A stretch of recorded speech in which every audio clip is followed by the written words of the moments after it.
Bismillahirrahmanirrahim.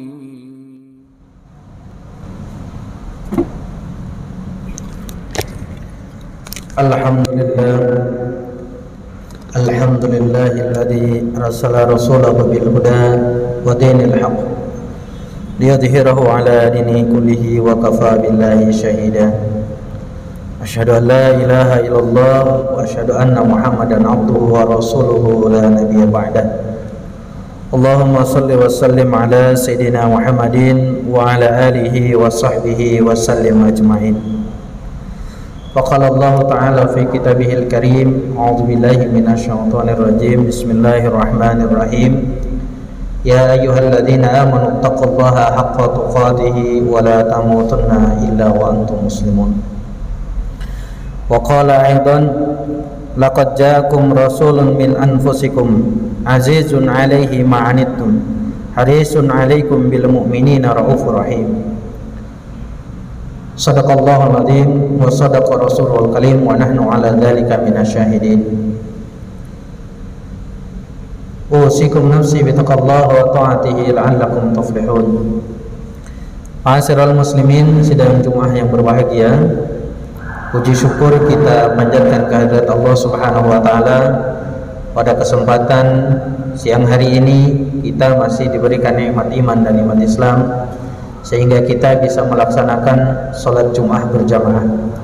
Harapan terbesar kita, nikmat ini senantiasa Allah sematkan di dalam diri kita sampai akhir hayat kita. Amin ya Allah ya rabbal alamin. Salawat teriring salam semoga Allah limpahkan dan Allah curahkan kehadiran Nabi kita, Nabi besar Muhammad sallallahu alaihi wasallam, kepada keluarga, para sahabat, para tabi'in, dan mudah-mudahan kita ini bagian dari yang setia mengikuti segala perintah Nabi dan menjauhi segala larangan yang Nabi larang. Ma'asyiral muslimin rahimakumullah, marilah kita sama-sama meningkatkan keimanan dan ketakwaan kita kepada Allah, menjalankan segala perintah Allah dan menjauhi segala larangan Allah semaksimal mungkin kita bisa, karena sesungguhnya itu adalah makna dari hakikat ketakwaan. Ma'asyiral muslimin rahimakumullah, ketika kita berbicara terkait dengan Rasulullah, Nabi kita, Nabi besar Muhammad sallallahu alaihi wasallam, tidak akan pernah habis kalau kita bercerita bagaimana keberadaan beliau dari sisi sejarah kehidupan maupun juga dari sisi teladan. Kalau kita masuk ke toko-toko buku, berbagai penulis tentang history of life, sejarah Muhammad sallallahu alaihi wasallam, satu sama lain saling menguatkan. Kalau kita lihat asarnya juga di dalam sejarah begitu besar dan begitu mengakar, sehingga menarik kalau kita mengkaji tentang kehidupan Rasulullah SAW dan tidak pernah ada habisnya. Satu di antara teladan yang Rasulullah SAW ajarkan kepada kita adalah digambarkan oleh Allah di dalam surat At-Taubah ayat 128. Laqad ja'akum rasulun min anfusikum azizun 'alaihi ma 'anittum harisun 'alaikum bil mu'minina raufur rahim. Sungguh telah datang kepadamu seorang rasul dari kaummu sendiri, berat terasa olehnya penderitaanmu, menginginkan keimanan dan ketakwaan bagimu, amat belas kasihan lagi penyayang kepada orang-orang yang beriman. Ma'asyiral muslimin rahimakumullah, kalau kita lihat dari ayat ini setidaknya ada 3 yang Allah gambarkan bagaimana keteladanan Rasulullah SAW, terutama berhubungan dengan manajemen, terutama berhubungan dengan kaidah, terutama berhubungan dengan raisah, kepemimpinan. Yang pertama Allah sebutkan di situ azizun 'alaihi ma 'anittum. Rasul sallallahu alaihi wasallam itu merasa berat atau merasakan beratnya penderitaan yang terjadi pada kaum muslimin. Kalau kita lihat, inilah mungkin yang disebut dengan sense of crisis. Dalam bahasa yang sederhananya empati. Jadi menjadi pemimpin, baik itu pemimpin di rumah tangga maupun pemimpin yang lebih besar dari itu, kita harus memiliki empati. Empati adalah sebuah rasa yang ada di dalam jiwa kita, merasakan sebuah penderitaan orang lain, bukan hanya sebatas melihat, tapi bagaimana kita merasakan. Itulah yang dicontohkan oleh Rasulullah SAW bagaimana Rasulullah itu merasakan penderitaan yang dilakukan oleh umatnya. Bahkan ada sebuah kisah yang diceritakan oleh Rasulullah di akhir hayatnya, ketika Rasulullah merasakan kalau disakiti itu tidak enak, tidak mengenakan, maka di akhir hayatnya pun Rasulullah meminta kepada sahabatnya yang pernah disakitinya untuk membalas kepada beliau. Inilah salah satu contoh keteladanan Nabi Sallallahu Alaihi Wasallam dalam kepemimpinan. Dan hari ini barangkali kita semua merasakan kebutuhan ini, bahwa kita sekarang membutuhkan yang namanya sense of crisis dari para pemimpin, sehingga derita yang kita rasakan itu juga dirasakan oleh para pemimpin kita. Ini yang pertama. Kemudian yang kedua, dari moral yang diajarkan oleh Rasulullah SAW dalam ayat ini adalah harisun alaikum. Harisun alaikum kalau kita maknai sesungguhnya bahwa Rasulullah ini berusaha sekuat tenaga untuk menyelamatkan umatnya. Rasul tidak ingin umatnya ini celaka.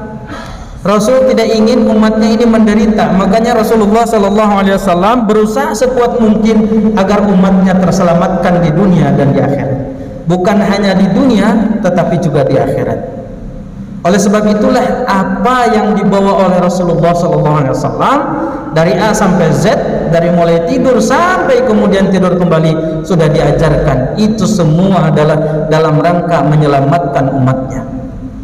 Jadi pemimpin tidak boleh membanggakan dirinya sendiri sementara rakyatnya menderita, tetapi dia harus mampu menyelamatkan rakyatnya agar rakyatnya sama-sama bahagia, agar rakyatnya sama-sama senang, agar masyarakatnya merasakan sebuah kenikmatan. Kalimat baldatun thayyibatun bukan hanya dinikmati oleh para pemimpin, tapi baldatun thayyibatun juga harus dinikmati oleh semuanya.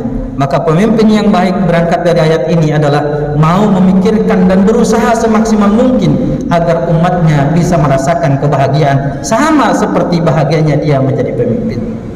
Inilah barangkali yang disebut dengan sense of assessment.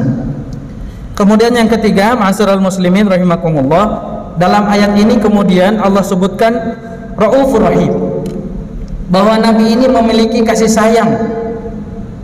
Betapa Rasulullah SAW itu sudah memberikan contoh kepada kita dengan ucapan yang lembut, ucapan yang tidak menyakitkan. Tidak ada satupun sahabat Rasulullah SAW yang pernah disakiti oleh Rasul. Tidak pernah ada satupun umat yang Rasulullah biarkan dia masuk neraka.